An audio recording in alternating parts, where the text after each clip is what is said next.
Good evening. This is part two, I guess, of the stream from today. Open panel, no particular topic. I'll look at the news and figure things out from there. One second.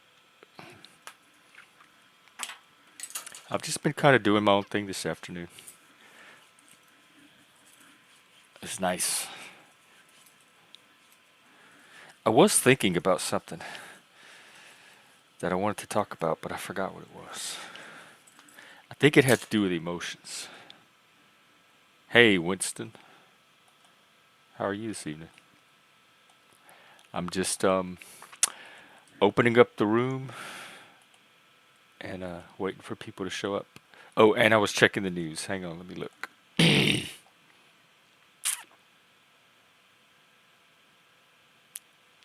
Wow, my thing is so slow tonight. I wonder why. Um, they have a suspect in the school shooting. They say a 14-year-old kid. Um, Ooh, New York's Chinese consul general ousted after aide charged with acting as Beijing agent. Oh yeah, I think I heard about that.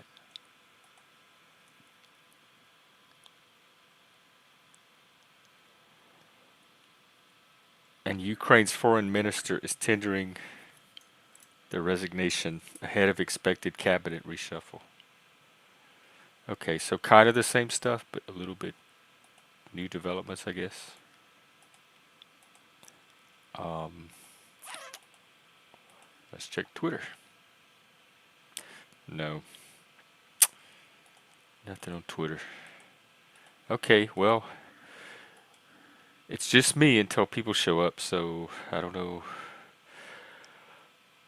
what you want to hear about or what I. Oh, hang on. I guess I missed Kendra. She was on earlier, and I thought I might stop by, but I didn't. I wasn't early enough. I'm gonna try again another day. But I don't really know if she's the platform. Like I watched some of her guests. Hey, Daniel Barry. I don't. I don't know if my daddy is out on her. Of course, you never know. It doesn't hurt to try, but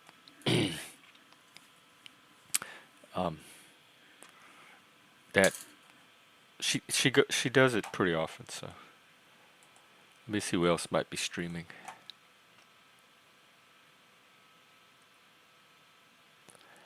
I follow a lot of channels lately, and a lot of people are streaming, usually at any given time. But then I go to it, and it's all the same looping drama, like just from it. Even if it's content, even if they're doing it for content, and that's all it is, and not prison politics or whatever else. Um, get fresh material. Like no, like legitimate TV series would let their writers keep writing the same material over and over for months and years, episode after. Even sitcoms, which are pretty formulaic, have more variety than these panels lately. And some of it makes its way on here, like we know that. But I guess my whole point for saying that was I pull up all these drama channels, it's all the same drama, and so it makes me realize how much potential there is for there to be something different when people tune in. Like, I guess when people have the same experience I do with, oh, what is so and so doing today? Let me check. Oh, God, more drama. Um, maybe there's an alternative. Maybe there's a place we could create. Hey, Alexander.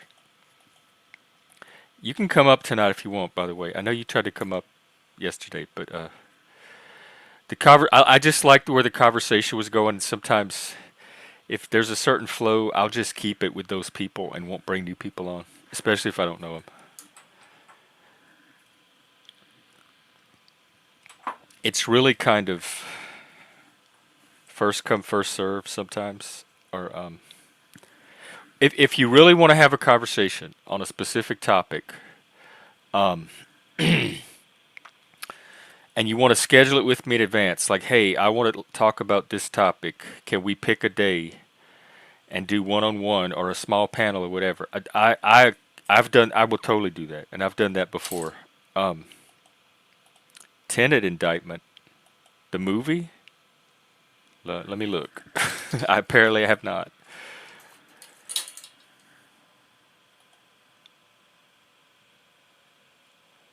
Are you talking about the RT thing, the Russia propaganda thing? I saw it this morning when it popped up. They were about to do the press conference. I was live, and I didn't. I read an article on it, just getting the highlights, but I really didn't get to dig into it. Yes, that's what exactly. That was my. It did seem like Russiagate Part Two, but kind of a little different at the same time. I mean, RT's been propaganda for a while, and propaganda's always been a part of politics.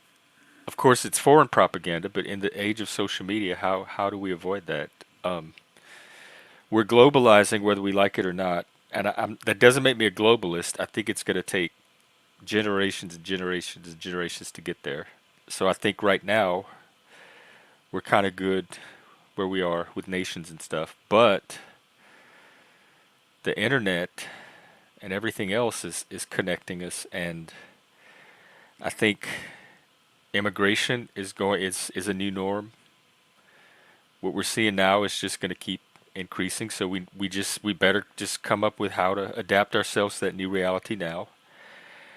And the fact that we have social media and all the countries can now influence all the other countries through propaganda, whatever, um, that's also a new norm. And we're kind of in uncharted territory. Maybe there's probably historical precedents for this, but not on this scale. But so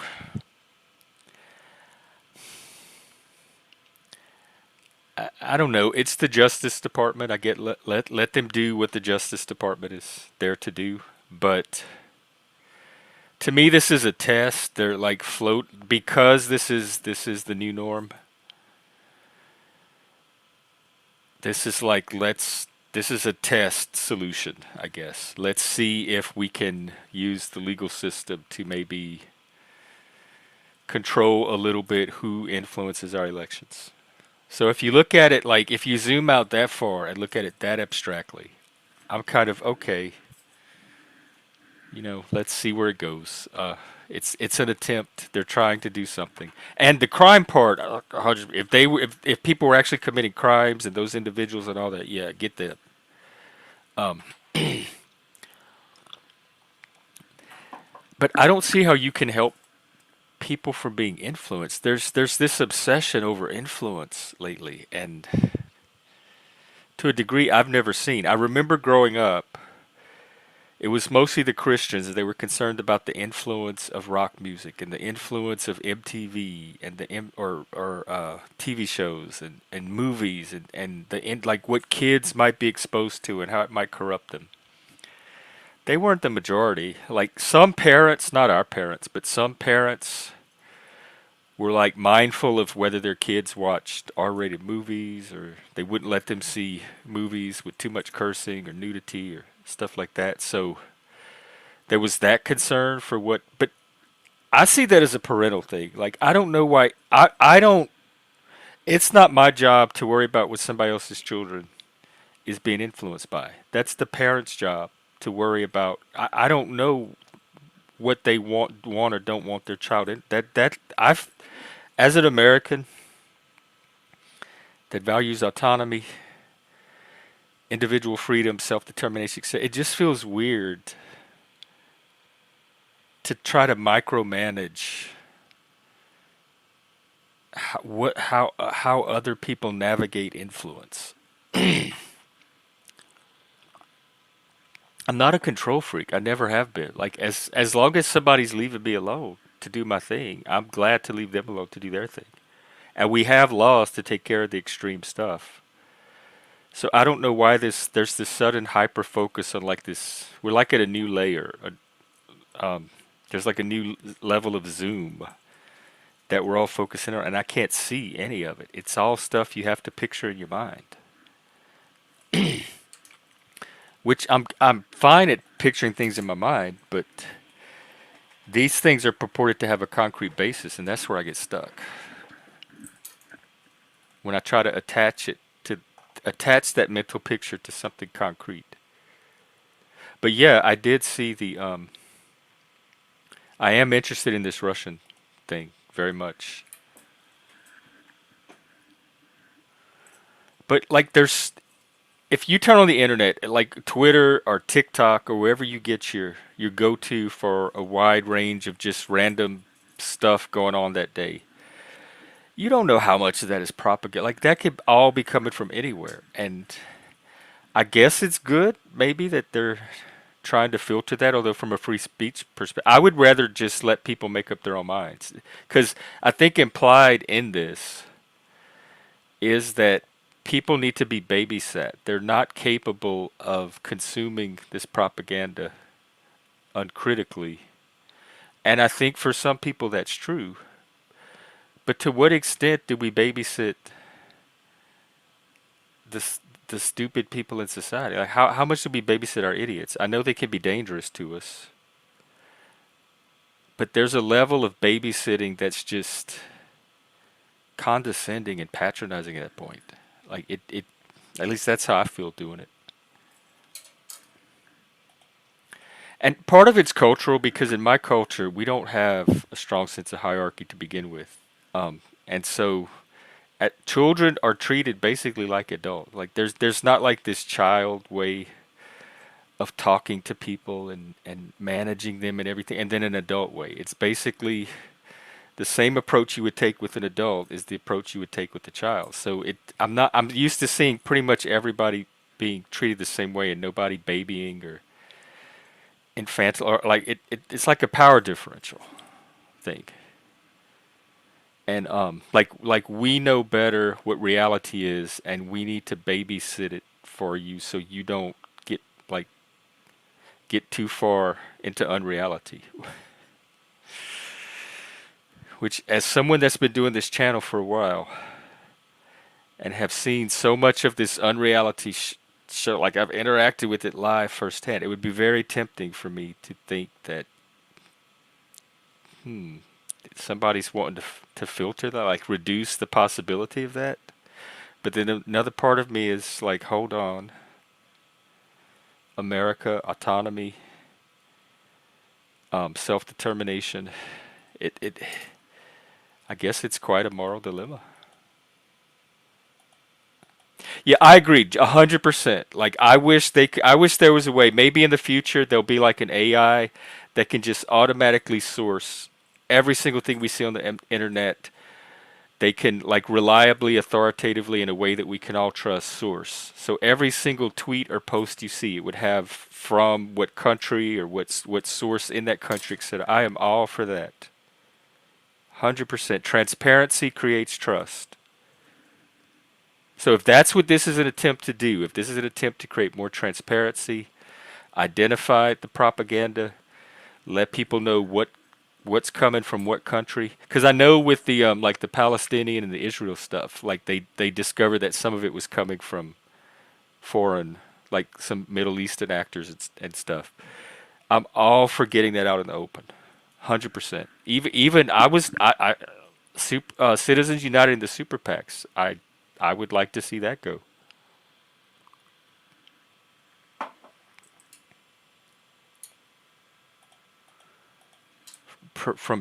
But why do you have to protect? Why can't you empower them to protect themselves? Why? It's like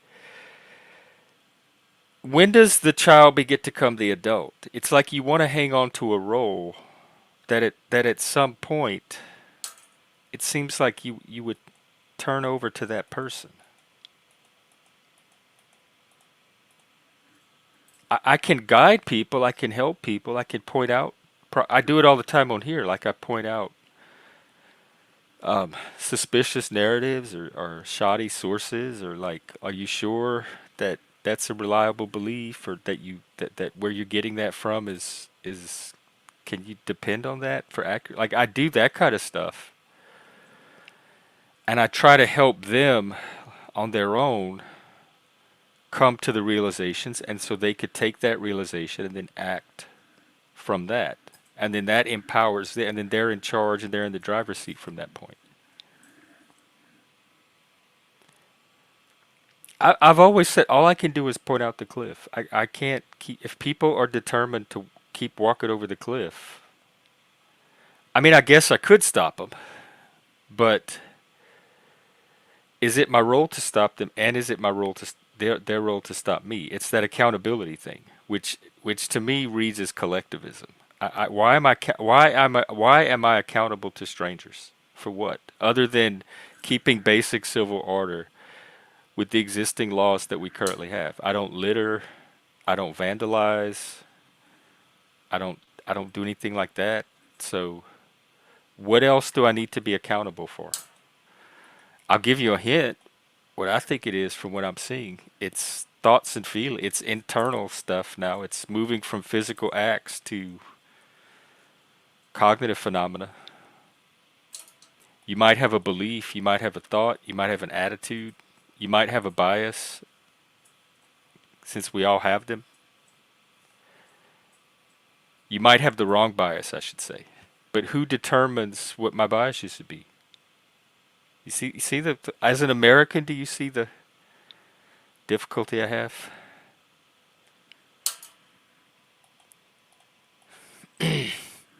But are we responsible for our heart?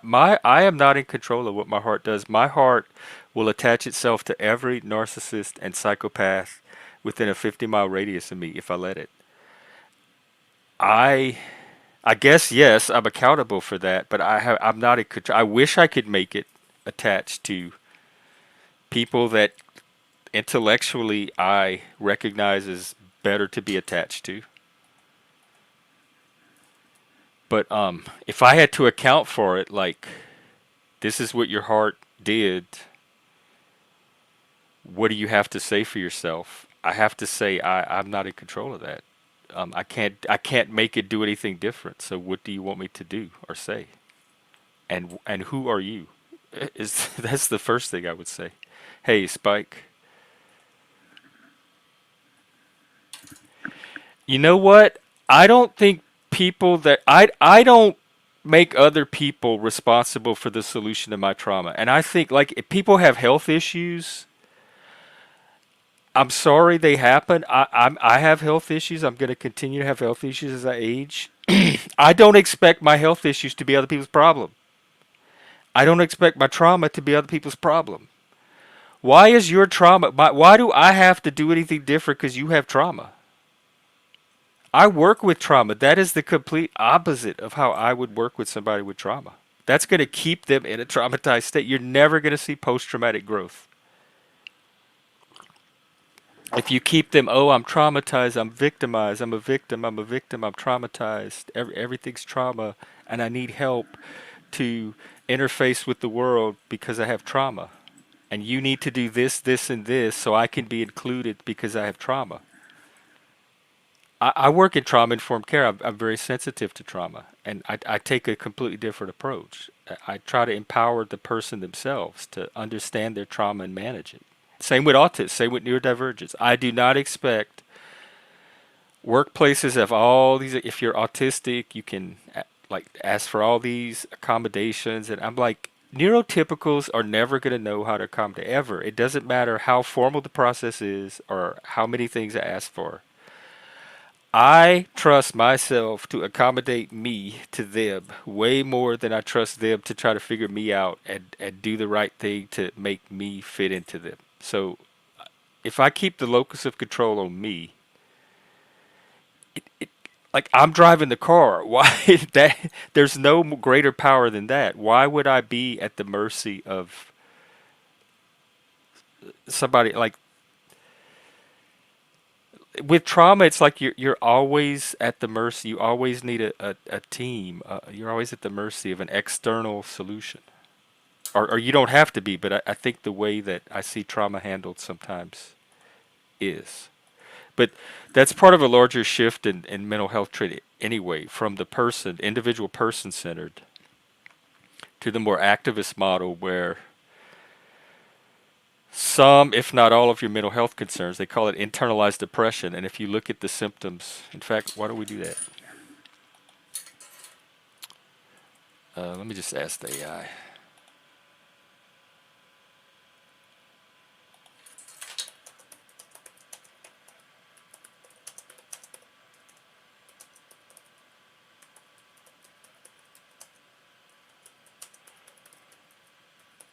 All right.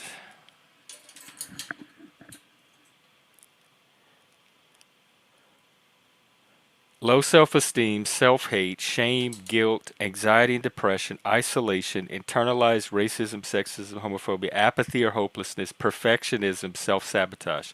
So if you show up a therapist with some of those symptoms, instead of a mental health condition, you're internalizing your oppression. This is because you are part of an oppressed group, an oppressed minority, and you're being oppressed by this other group that's created this system to oppress you, and your symptoms are a result of this oppression that you're internalizing. And the solution is not you doing it. It's an activist. It's you going out and fighting the system that's oppressing you, or becoming an activist and becoming more aware of the oppressive influence on your life. It's not anything you're doing that's contributing to the issue. It's not your self-talk and the way you're framing things in your mind and your narrative style or anything like that. So it's shifting from an internal source and locus to an external source and locus. All right, let me catch up on. Yeah, it's yes, pathos.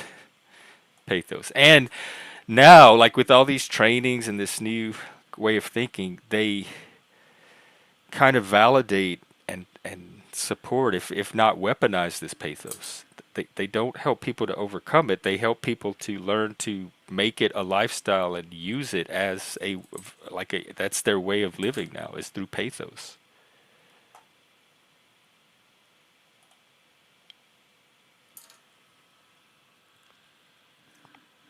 And Angeline, you are welcome to come up if you want. I sure enjoyed our last conversation.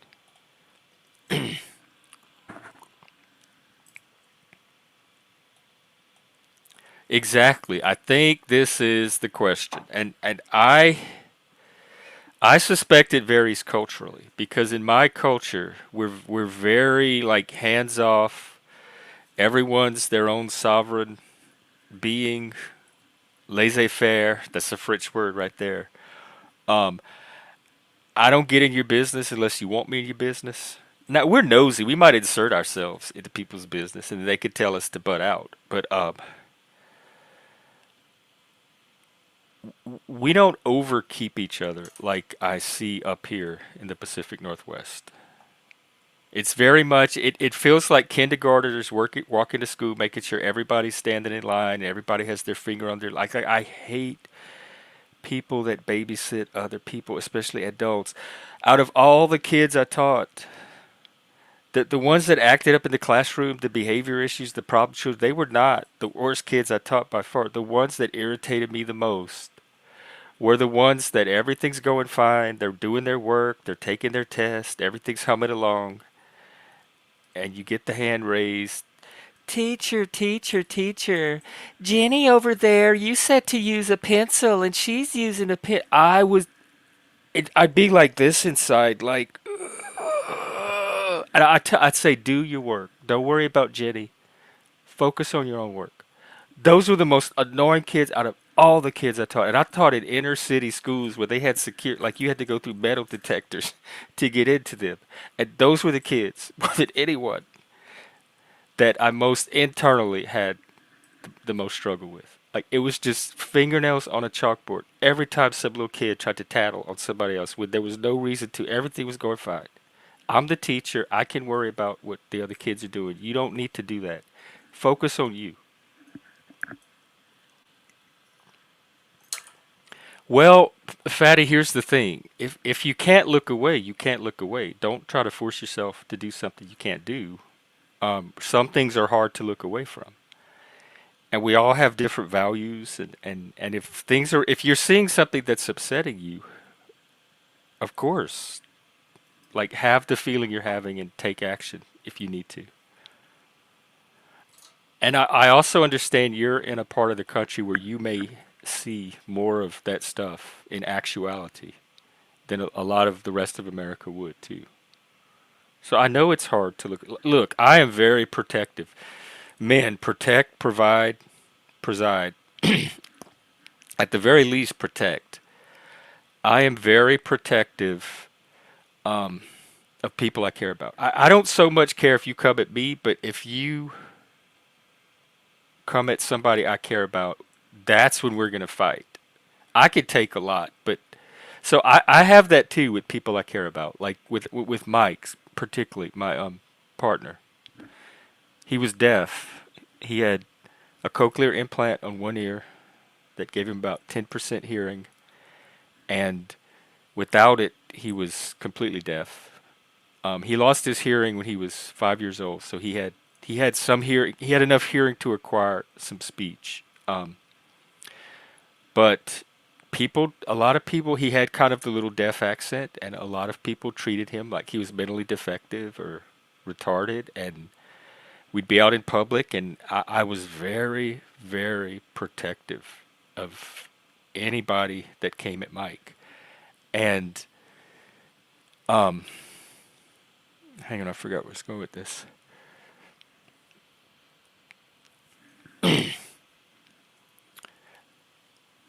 Yeah, I'm very protective of people I care about. And as a teacher, I had to be protected. I was responsible for that class. I had to be protective. Like I was what you had to get through if you wanted to harm any one of those kids. And as a mental health staff, same with the kids and the mental health unit. Like so I've been in jobs where you're in the role of protector very, very often. Oh, Angeline, yes, thank you. Here, I'm gonna put your channel. If you haven't followed Angeline, and what happened to Jesse, by the way? I heard rumors that his channel disappeared. Um, Angeline is an excellent, excellent person to talk about neurodivergence, psychology, mental health. She was on a few weeks ago, and we had just a fantastic conversation.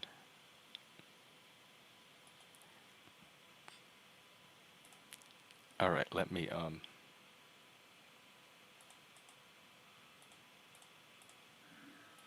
Oh, do you think it got taken down?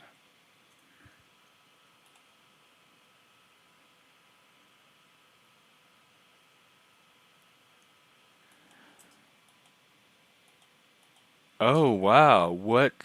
That's Jesse seems like Jesse's like the last person I would expect to get run off of YouTube. He's been doing it for so long, and he seems very like professional and compliant with YouTube. And I don't know, it was one of his guests.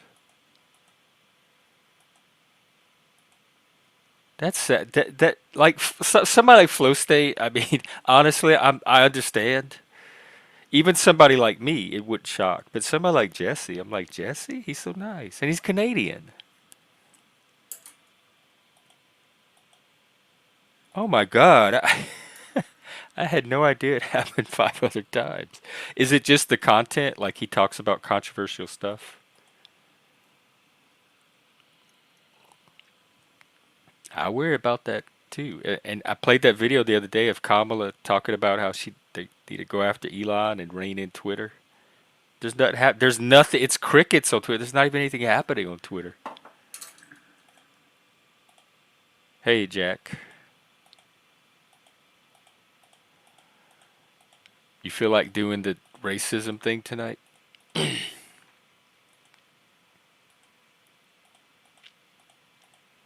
Because I forgot what it was I was looking at today, but it was that interview with the guy that did the trainings, and he talked about how there is that racism, discrimination, and prejudice are three different things. And I'm like, okay, good. They themselves are kind of getting a little more granular with it.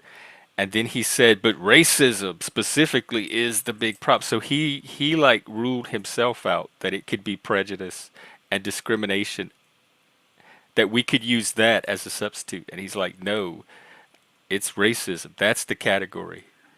So I said, okay, well um, we might have to revisit. Oh, okay, cool. All right. Well, if anybody wants to get in on the DEI fight or the racism fight, what we're doing is we're kind of realizing that racism can mean different things in different contexts, and so we're the racism of today is obviously not people going around lynching black people all over America. So it's some other type. They're talking about something else when they mean racism, and I think it's something more internal. And for me, racism is something more external, something more observable. And so we were wondering if there's like a different term we could use or a different way to frame it, like bias, in group, out group preference, something like that. And maybe that will help the conversation to advance. Instead of getting caught up on this idea of racism, racism, racism. But then the racist trainers themselves won't let us get away from that. Because the little bit of the material I looked through, I'm like, okay, even if all this is true, I could think of a way to do this and cut out all the race stuff where people don't have to feel like their race is causing harm all the time or potentially cause. I could still create a diverse team, include everybody. Equity, I'm not sure what, as far as DEI with diversity and inclusion, the equity part I think comes on the outcome end, right? Which I could probably help with that too, if the because I used to do that in class, like all the different kids, I'd have to see which levels they were achieving at, and what each kid needed to bring them more up to the level where everybody else was, and or like the standard level where ideally the kids should be, and so I had to it wasn't equity, it, uh, but it was kind of closing some of those gaps, but it was done on a very individual level because the reason for those gaps are individual. Each person's going to have some random number of factors as to why they're getting that outcome. It might be race. What race might be in some case one of those factors. It may not. It may never. For many people, race may not be one of the factors at all. So yeah, it could be neurodivergence. It could be anything. So what I would do, like that's what engineers do. They have a structure and they have all these different forces that they have to become aware of that impinge on the structure, and as it moves, if there's any movement to the structure, they have to be aware of that and any other objects or forces that are be coming into contact. So they have to there's so many factors they have to analyze, and no one single thing is the dominant thing that they can pin everything else on. And so that's what I do with these situations. I like analyze each one and see what factors, what forces are at work in this structure. And it's different. I do that already. It's different every time. Every single person. It's like a game of cosmic encounter. It's never the same game twice. Um, every single person. Now you can see some rough patterns in like the psychodynamics of things, but none of it's race. I've seen patterns between neurotypical and neurodivergent. I see that a lot, or gifted, non-gifted. I see cultural patterns, people from the South, people from the West Coast. I see cultural patterns that are predominantly one race, but I I don't see individual patterns that are race like all these little individual unique scenarios I'm talking about and all the patterns that might emerge from it, none of them have to do with race or age. I might pay attention to gender roughly. I work in men's on the men's side of things anyway, so the gender differences tend to play like they have more salience for me. But for the most part, that is not what shows up in my patterns at all.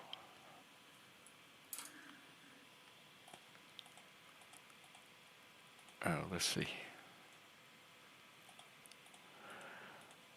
All right, so anyway, when Jack comes up, that's what we're going to attempt to do and see where it goes. So if anybody else wants to get in on that, Fatty, this might be a good opportunity for you because you and I have talked about having conversations along the same lines.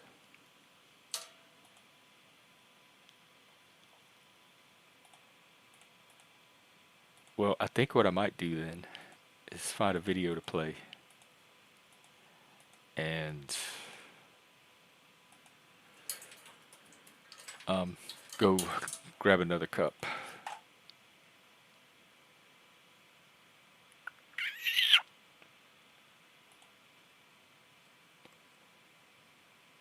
Oh, hang on.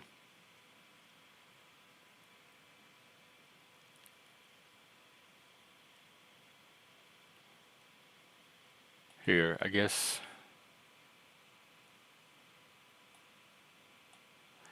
I guess y'all can watch more of my walkabout. I'll use that as my my break, my commercial video when I need to step away. All right, so here we go, and then I'll come back in a minute.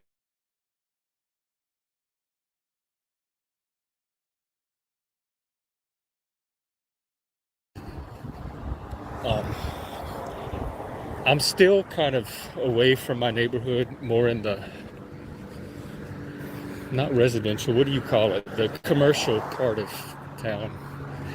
So eventually we'll get into more homes, and then we'll pass downtown.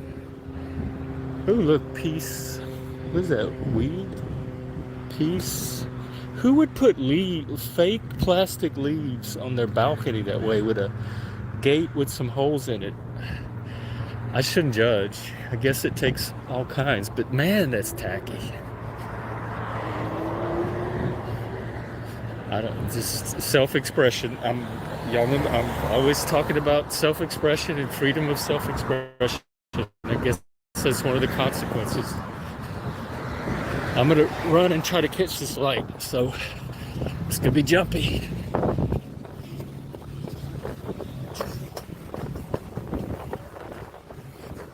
I need to get a pair of headphones so I could look at the mountains over here. I don't know if y'all can see them.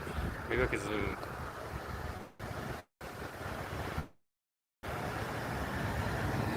That's the Cascades. Cascade Mountains. Okay. After we cross this main street, it'll get a little quieter, I believe.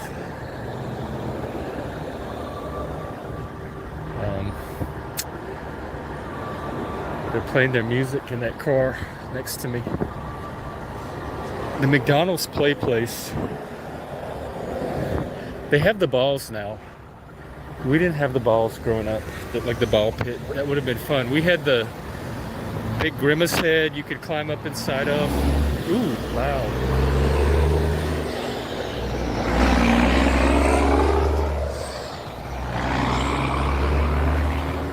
Okay, it was some cement trucks in there. All right, I'm back, and I have Jack. Back with Jack. What's up? Yo, what's poppin'?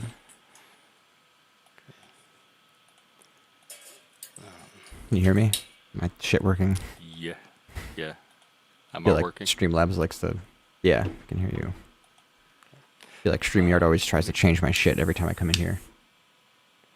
It used to do that to me until I turned echo cancellation off and started using I mean, headphones. like, it changes all my sources and Oh, every stuff. time?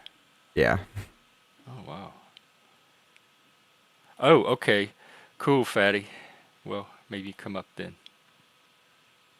Oh, really? Leopard. That's interesting. Okay. Well, which N word? There's two of them. There's one Fatty answered. that's used predominantly on the right, and there's one that's used predominantly on the left. Use the hard R. So speaking of hard R,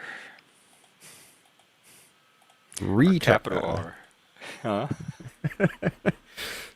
Retard? Is that what you mean? Oh no, I meant the racism stuff. Yeah, yeah. Sorry, I was doing the Linus meme. Nah, retards are. I have no issue with retards. I think America should just learn to embrace its retards.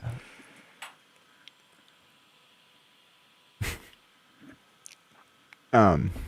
Okay, I guess two things. One, if we're gonna have this conversation, there's like one request I would like to make. I knew this was going to be complicated. Okay, what is it?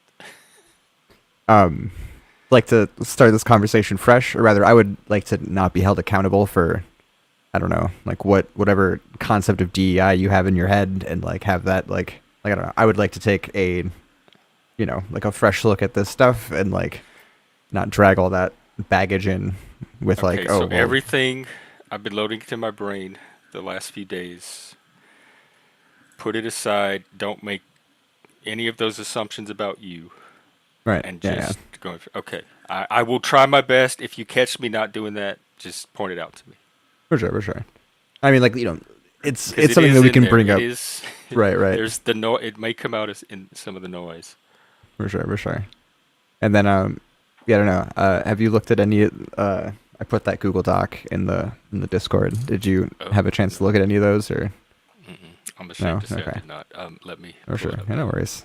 There's a lot of fucking shit in there. So It was under politics. Oh God, yeah, yes. Hang on. Wow. Oh wait, no. This is something Fatty said. Oh wow, Fatty said even more stuff. right, yeah. Um. All Oh right, the Jesus, docs Google thing. yeah. Okay, I have that pulled up at least. Let me take a moment to skim it. Right. Is this something Yeah. you did? It's something I was a part of. Oh, okay. It's whatever. It's a big project. I Oh, like putting okay. So together research I didn't know docs. you had put this much into it as well. Okay, I'm glad we're having this then. Right. Yeah, I do like my science and peer reviewed research. So So is this so I know what I'm looking at. Is this supposed to be scientific support for the concept of white privilege? yeah, it's basically like it's a series of studies and other stuff. Like there's like some discussion in there too.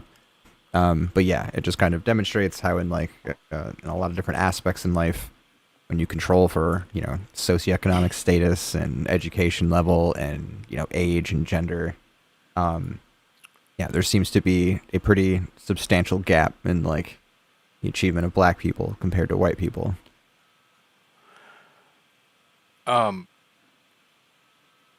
y- yeah, in some areas I could agree to that. I don't know why the assumption is that it's privilege or weight or racism, but leaving that aside, I wonder if like just like with racism, if the term privilege, if there's another way to frame that that might make it have more communicative value.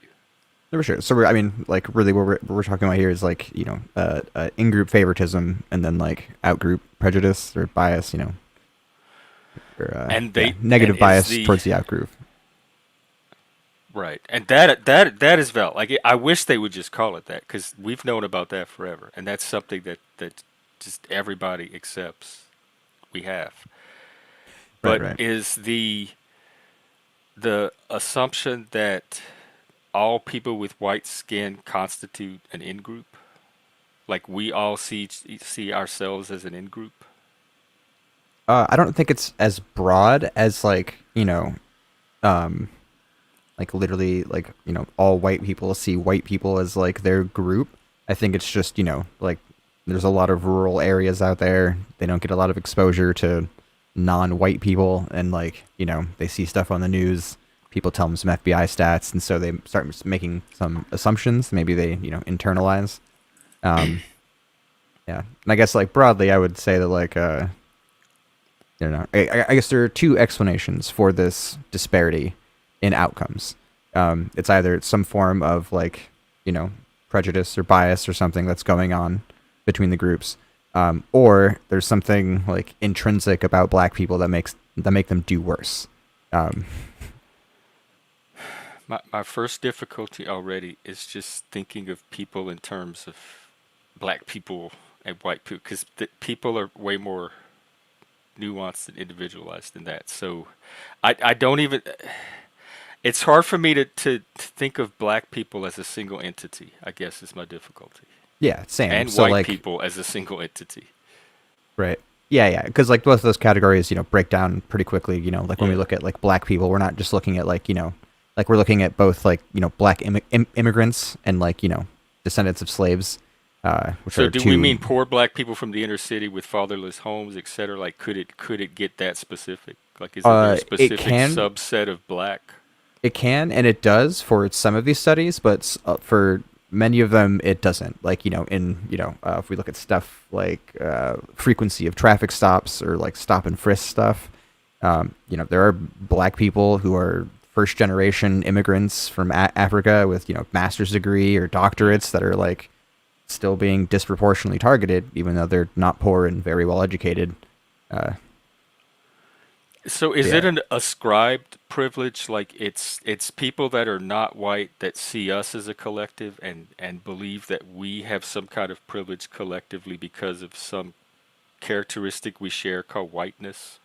well, no, it's just it's an emergent The idea of trait from privilege I'm like, getting hung up on because I'm not aware of any privilege in my own life. Like I'm one of the least privileged people I know. well, I mean, Whatever this so white when you say privilege gets privilege, do you me, mean necessarily that like, I mean, privilege to me connotes something that's granted. Like you're white, here's your privilege card. You get these benefits because you're white. So that's throwing me right there with privilege. Is there another way to describe what they might be talking about?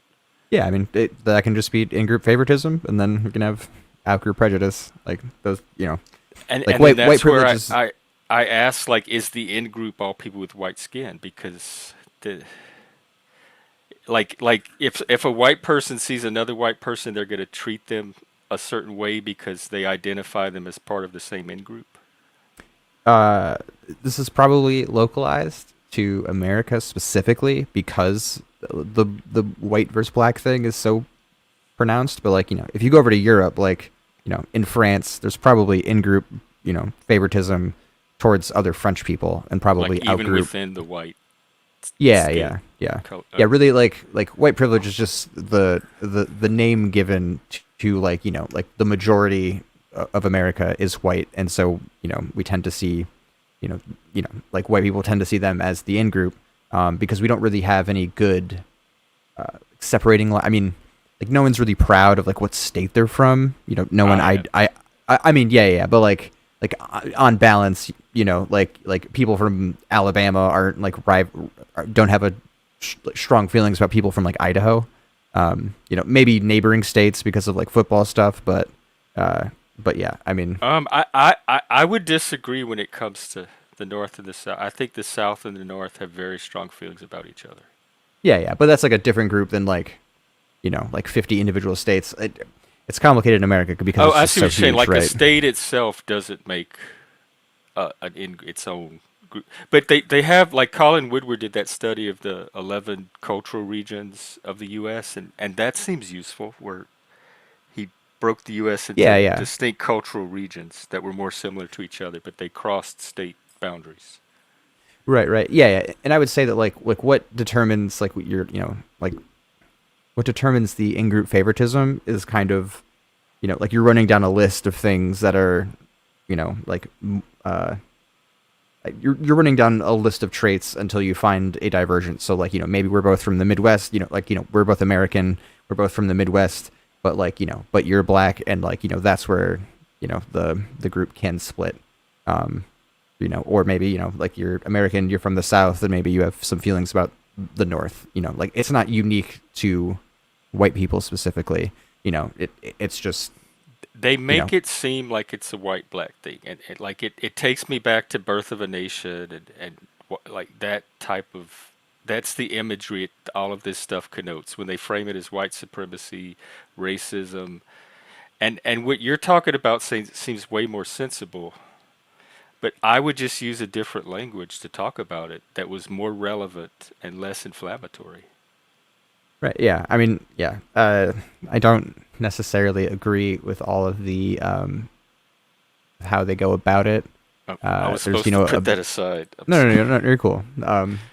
But yeah, I don't necessarily agree with like the terminology that they use. There's like a big push for like, we just, we have to identify it, we have to call it out, and da da da. And it's So far, like, we do yeah, agree. okay, Like humans form groups, and there's people in the groups, and there's people out the groups, and the groups can be rigid. They can be a little more dynamic. If we see that in the high school cafeteria, so the idea that groups are formed, and some people are on I see this on Survivor all the time, where different alliances and tribes are formed, right. and that the people on the outside are, but a workplace are I'm assuming workplace because of DEI stuff. Do we need to leave that out?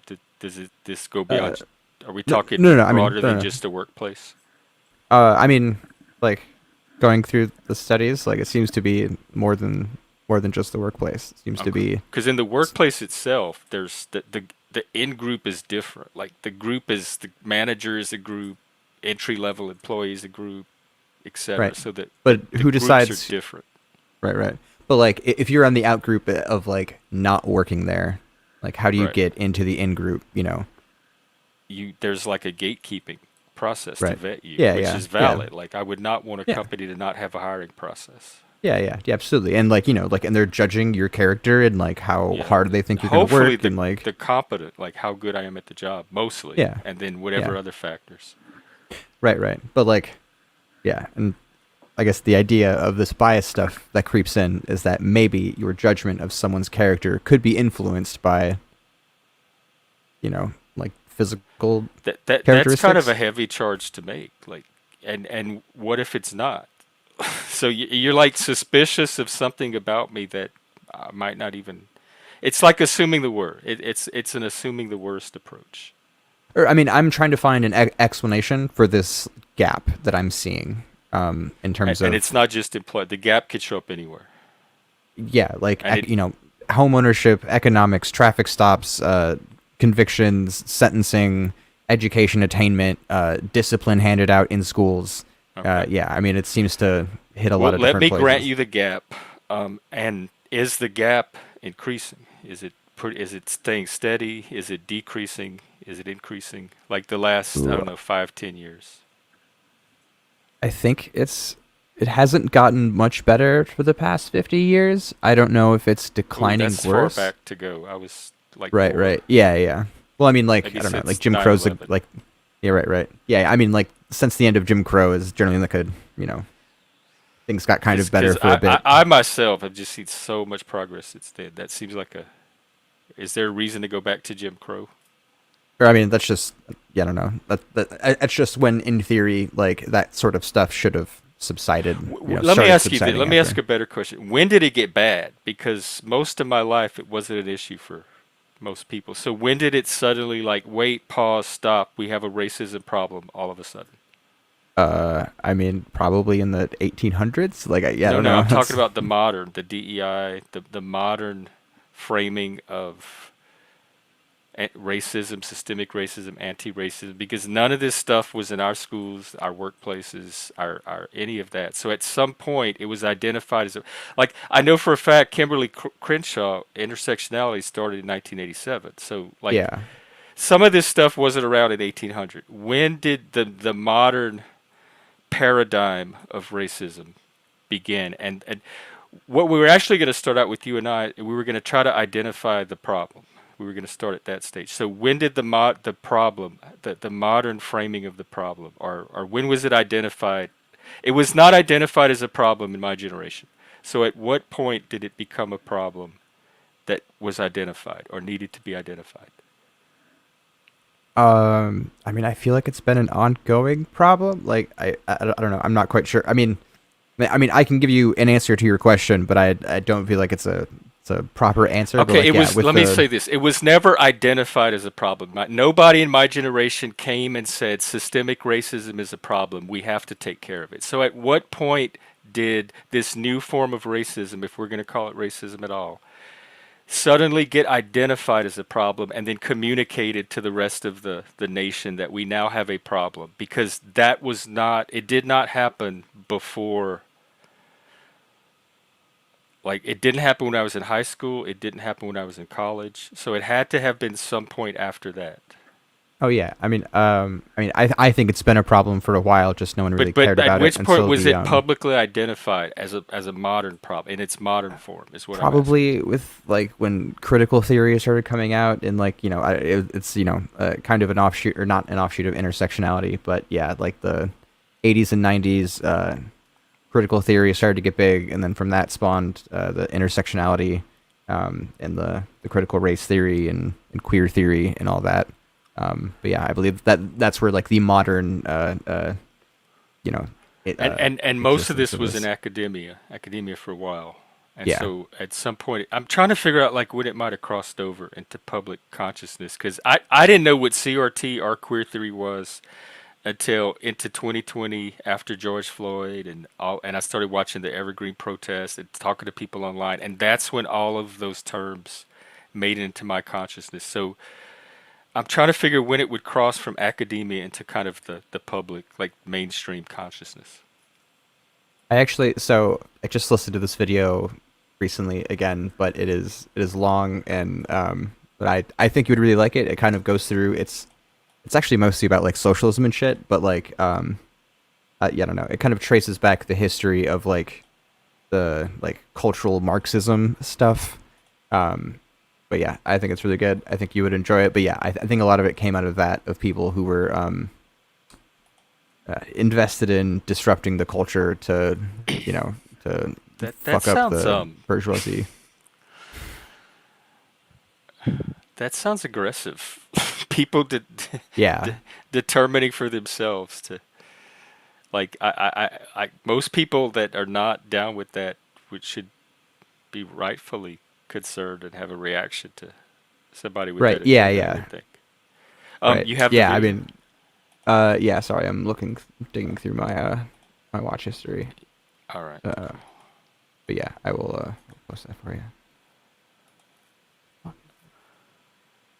Um, Um, but anyway, uh, I don't like the methodology of the DEI stuff. I don't necessarily agree with that stuff. I'm trying to find an explanation and solution for this gap that I see in the data, and uh, and then let me ask you this next question: do you see it in other groups as well, or is black the group that has you most worried? that's the most obvious one. I mean, I'm sure this problem, might exist, for different groups, in different places in the world, but like, yeah, it But the seems to most be the critical most. right now is the black. I don't even know if like, because like, there's also a gap. So, so actually, I feel like the best argument for the existence of intersectionality is looking at like the criminal justice system and like how like sentencing works, because there are like three distinct groups that end up getting formed. You have the people who get the lightest sentences, white women, who are at the intersection of two types of privilege, like, oh, it's just a girl and she's white, so she's harmless. Do you And think then that's the reason for the lighter sentences? I mean, yeah. So like my, overarching thesis is going to be that like, like this bias and It's like this, superficial. yeah, yeah. I mean, yeah, because And if I you, honestly have no idea because I don't know what the rates are and who the groups are. So, right, um, yeah, I'd okay. have to dig out this particular study. But yeah, it shows like three distinct groups. You have white women So who there's get the lightest something sentences. that there's something in there under the hood that might like white women kind of might get a pass more often from certain like people than other groups. Yeah, That kind of intuitively sounds a little credible to me. Like that white women might be the least sentenced because they're going to right, get the pass. Even at traffic stops and tickets, they're probably going to be the one that, oh, don't worry, ma'am, I'll give you a warning this time. Have a nice day. right. And so W- the next group, who get, like the next harshest sentencing tier is, you have white men and then black women, um, are kind So of, white men's like the middle tier. yeah, and black women. So you Oh, have, so yeah, so like so black like women white, and white are they about equal? about ish. I mean, there's still, That's interesting. a difference, right, right. And then at the bottom you have black men. So if you're black or male, if you only have one, you're in the middle tier. But you have both, you're at the You're at the bottom. bottom. Yeah. What do you know the roughly the numbers, how it breaks down ratio wise? Uh, I I don't. Um, This I does mean, and fascinate also, me. yeah, I'd have to. Right, right, yeah, yeah. I can. I will take up that study Because after I I, finish this I, podcast. I would like an explanation too, not specifically for the black part, but for the all. I would like explanation for the whole breakdown. That interests me even more than just the black side. Hey, Henry. Right, and yeah, and again, right. Ah, Antonio Gramsci. You know And who Antonio Gramsci is? I've heard of him. I know he's not somebody. Is he the repressive tolerance guy, or is that Karl Popper? I think he is the repressive tolerance guy. But anyway, Also, that is do the they do? video of whatever. As I said, it is Oh, an hour long, but yeah, it is. let me see who it is, and if it's like Good. Destiny or Oh yeah, yeah. Vosh or That's like something, I a probably won't watch. Oh yeah, Short Fat Otaku. no. I It's follow him actually. SFO. Yeah, yeah. I like him. He Yeah, does good yeah. work. I love Dev. Yeah, I'll definitely watch it. Yeah, yeah. Um, Right. do they do studies based on the cop, like who they're being stopped by? Like, do white cops stop certain races, or do white women let certain races go more? Or are the races of the judges doing this? Like, do they break it down on the other end like that? I'm pretty sure actually. There's some of them do. It depends on like what you're looking at. But yeah, I think cops kind of skew like male and white typically. Do they? Uh, yeah. And then also my other difficulty with it is even if all this is true, prisons, cops, school system, I'm not in any of those groups. Why are those assumptions being extrapolated onto me and all the people like me that are not in any of these situations? It's being like I mean, it's not. overgeneralized onto everybody, even if these studies are from specific context. Well, sure. I mean, if we, I don't know, if we have a good amount of data that suggests that like teachers, bankers, people who work in the criminal justice system, hiring managers. I mean, like, I guess, like, why would you feel like you're exempt from this Pervasive, they bias? called it in the document. That they said it was pervasive. I think that's my issue with it. I would. I'm just not convinced of the pervasiveness of it, and even that these disparities, even if they're there, that indicates a pervasiveness in the rest of us, because a lot of that could be explained by a few individuals in those companies and situations. So like to what extent is it valid to, because you have some teachers, some bankers, some prison guards, judges, etc., at what point is it valid to make conclusions about everybody else outside of that subset?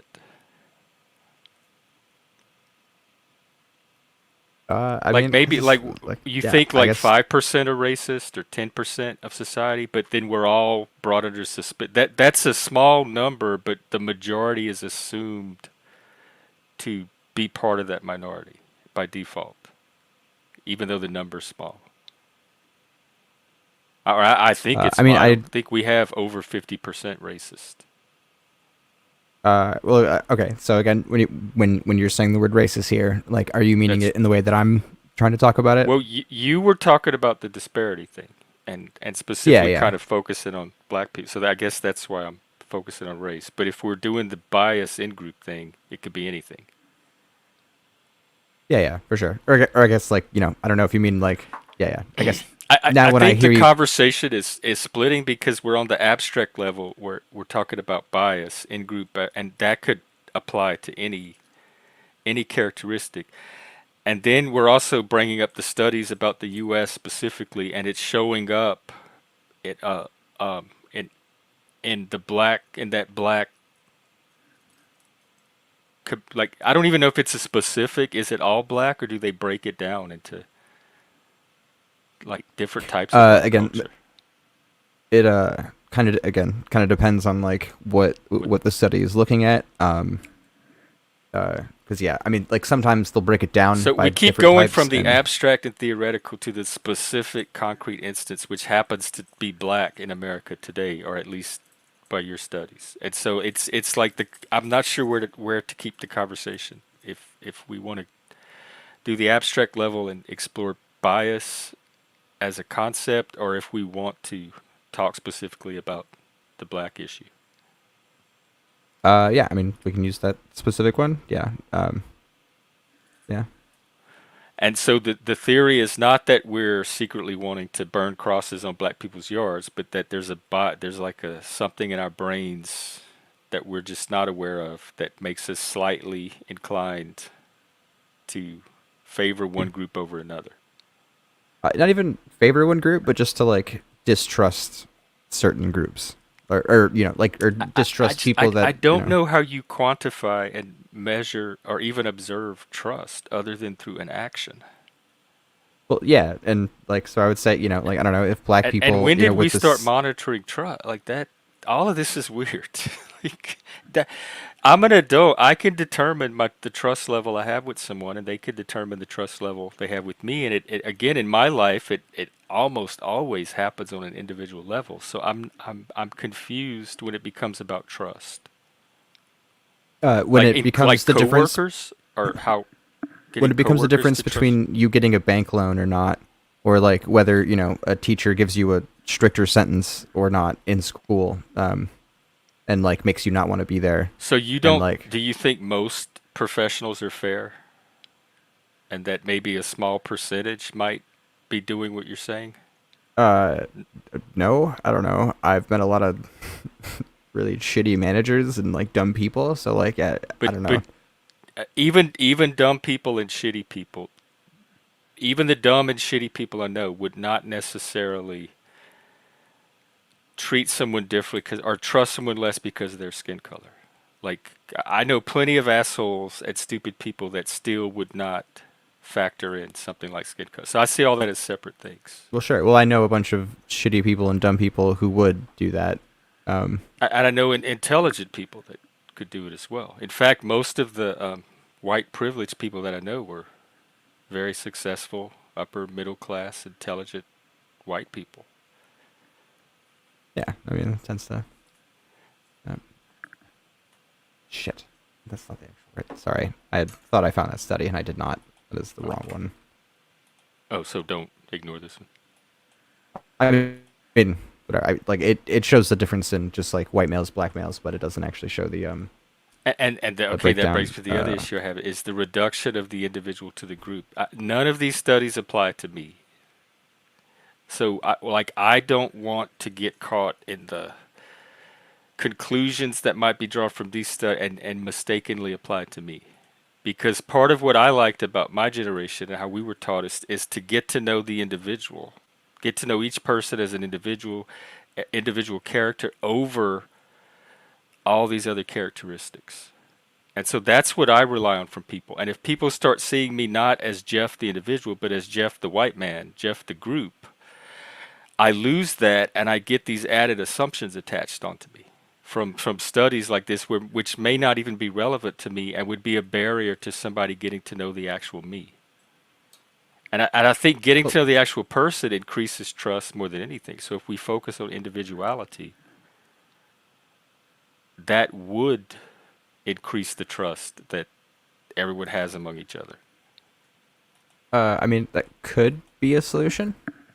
Um, but I mean, it's not necessarily like you know, like what if we do that and then you know, things get better for white people and things get worse for black people? Then like, what would what would you I, do I then?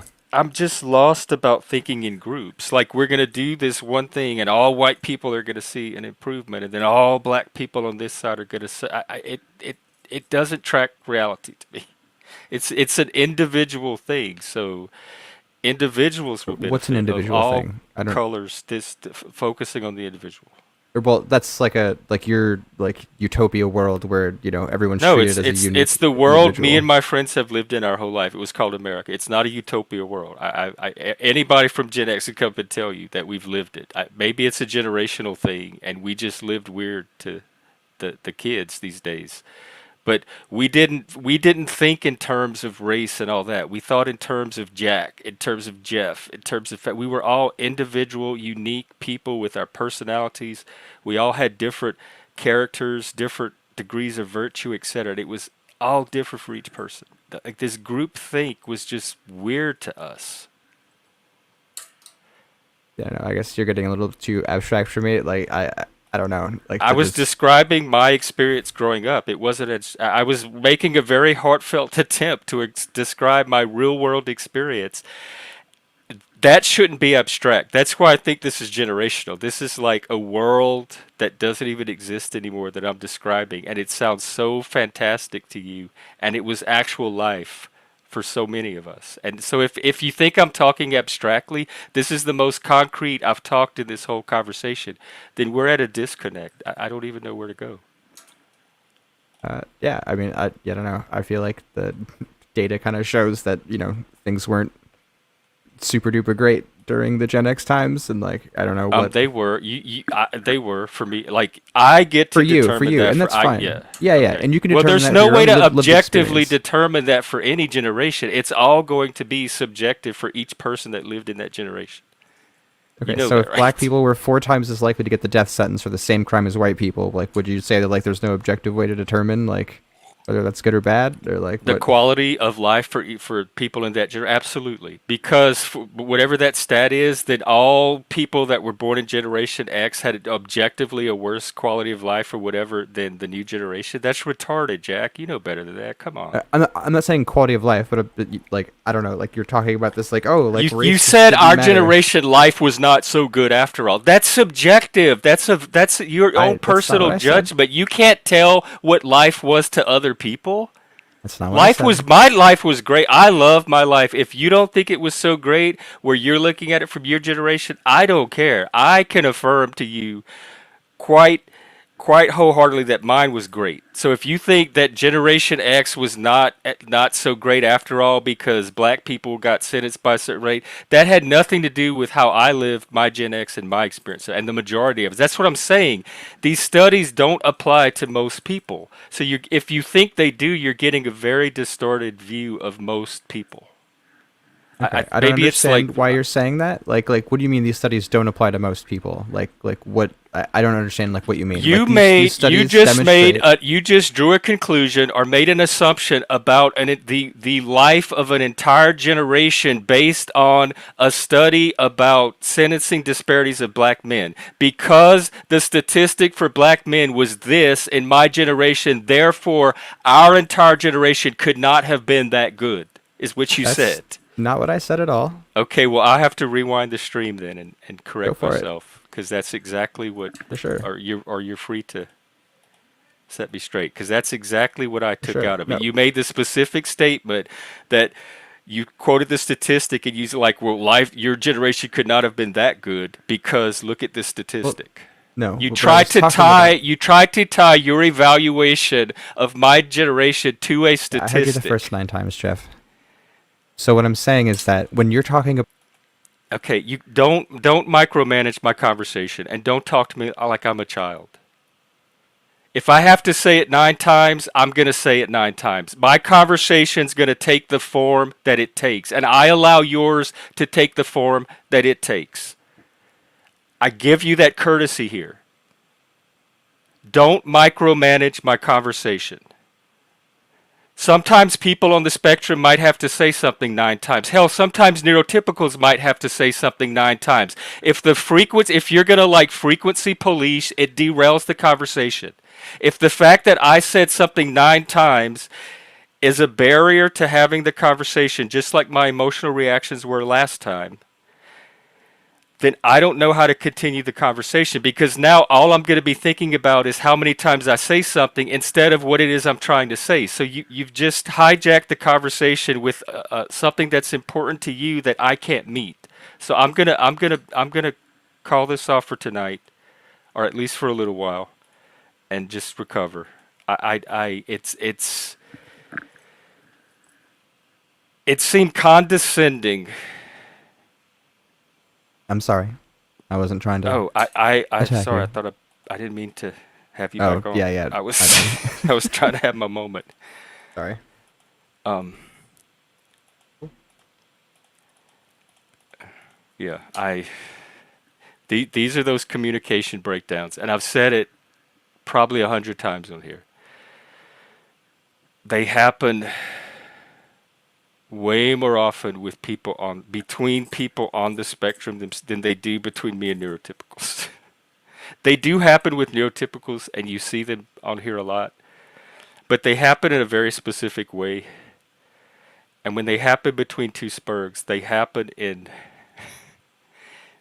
these unique, bizarre ways every time, and they catch me off guard every time. So, um, there's no blame, there's no fault. I was having a very strong reaction to being told how many times I need to say something, like having a requirement put on my speech. And it was done in like a very, I don't know, smug and impatient manner. And I didn't realize that I was causing that reaction. And I was trying to go out of my way not to. I was trying to have this conversation go well because I know the potential that Jack and I have for this to happen. Actually, Bex, it probably is. That would probably do me some good right now. Let me talk this through a little bit, and then I'll wind down. Um, so I think when he got impatient with how much I was saying something and kind of mocked it, like you don't have to say it 9 times. I didn't realize it was even an issue, and that I had even said it a certain amount of times that crossed the threshold that started to irritate him. And so I didn't see any of that coming.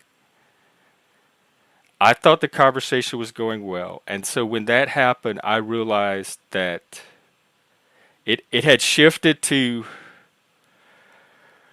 I think we were doing fine on the intellectual content, but it had shifted to the emotion. There was now emotions involved, and the emotion was one of irritation, and it was directed toward how I was having the conversation. And I can't predict everybody's conversational needs, and I can rarely meet their standards, even if I can predict it. I kind of have one mode and one setting, and I just have to go. And so if people are going to have conversations with me, they need to bring some tolerance and some patience for maybe repetition, strong emotion, maybe some interruptions or conversational overlap, which is common in my culture.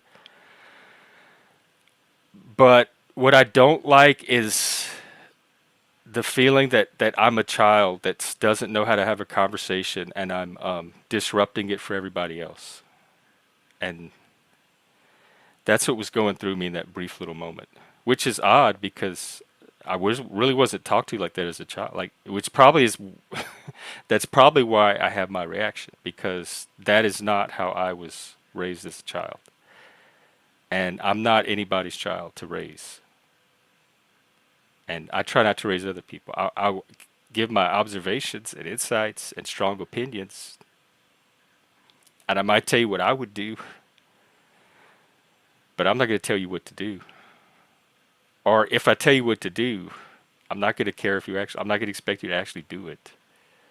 Um, all right, so that's where I am with that. Um,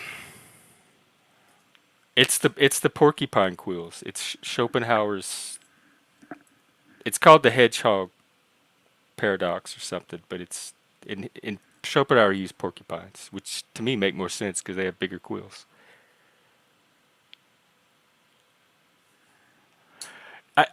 I don't mind continuing, and I hope we do continue. It's a me thing. This is a me thing. It's not a Jack thing. This is a Jeff thing. I I I I lost the conversation. I'd have to. I don't think I'm going to get my brain for this conversation back tonight. So I'd be happy to try it another day. We're going to have to watch the conversation policing, the tone policing, the emotion policing, the frequency, but whatever else irritates people about my conversation style. Because the majority of people that come on here, unless they're lying and just pretending, seem to be able to have conversations with me more or less and go well. Every now and then there's these little moments. Um, but we'll get through them. I'll keep going, just not tonight. Plus, Bex reminded me that we have Big Brother, a Big Brother episode. Actually, Bex, let me check because it may not be available yet. But Jack, I am going to look through these links. I'm going to watch that otaku video. You just sent me. This is from United States Sentencing Commission. This is an official government report on demographic differences in sentencing. So I'm going to take a look at that. Um, and we can continue. We'll just have to work through our, the spurgery. That's all. So I'm good.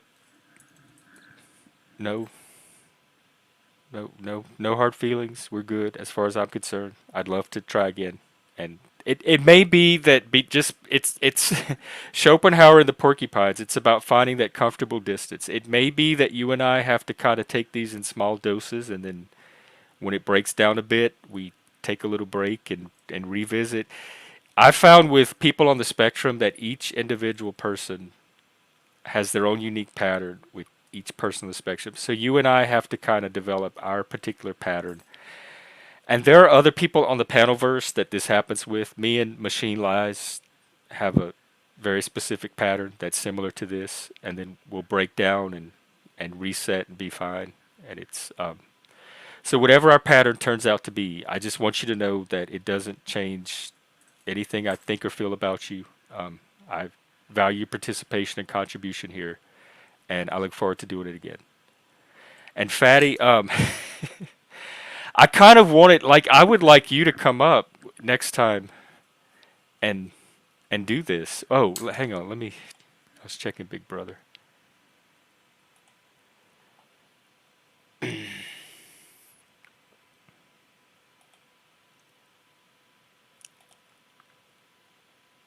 Yeah, it looks like it is available. So I think I'm gonna do that tonight. It'll give me a little mental health break and let me recharge. And then